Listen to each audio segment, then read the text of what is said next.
History often remembers Napoleon Bonaparte as a master strategist, an emperor who redrew the map of Europe.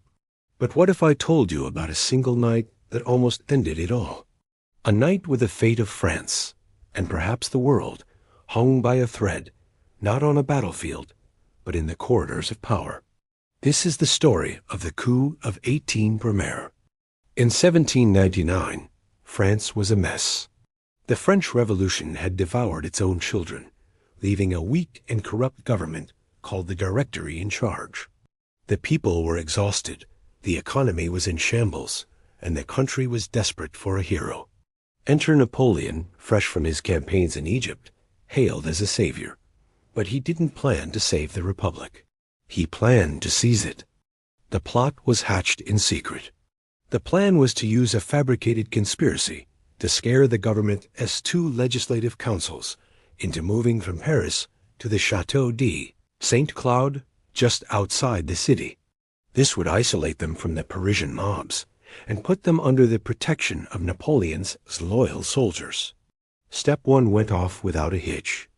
On the morning of 18 Brumaire, or November 9th, the councils agreed to the move, and Napoleon was put in charge of all troops in Paris.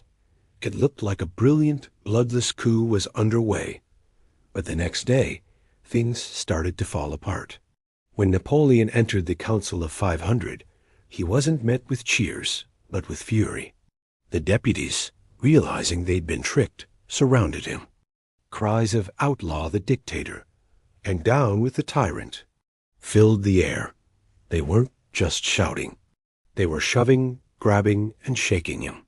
For a moment, the great general, the man who commanded armies, was overwhelmed. He was pale, stammering, and nearly fainted. His grand plan was crumbling before his eyes. He was escorted out, physically and politically wounded.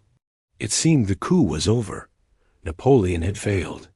This is where the story takes a dramatic turn. With Napoleon in a state of shock, his brother, Lucien Bonaparte, who was the president of the council, stepped up. He ran outside to the soldiers guarding the building. Pointing a sword at his own brother's chest, Lucien delivered the performance of a lifetime. He declared that a small group of dagger-wielding deputies, paid by England, had tried to assassinate their general. He swore that if Napoleon ever betrayed the principles of liberty, he himself would be the one to strike him down.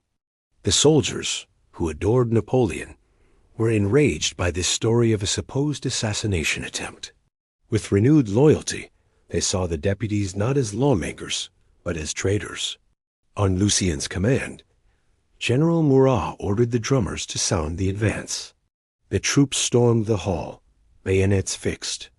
The panicked deputies, their robes flying, scrambled to escape, jumping out of windows to flee into the woods.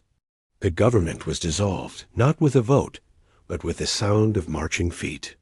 That very night, a handful of remaining council members, rounded up by Napoleon's allies, voted to abolish the Directory and establish a new government, the Consulate, with Napoleon as the first consul.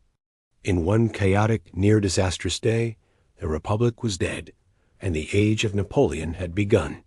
He was just one shaky moment, one less persuasive brother, away from being declared an outlaw and facing the guillotine.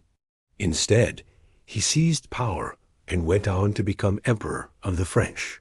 The 18th Brumaire serves as a chilling reminder that history can turn on a dime, on a single desperate gamble. Thanks for watching. If you found this piece of history as fascinating as I do, make sure to like, subscribe, and hit that notification bell for more stories of the people who shaped our world. See you next time.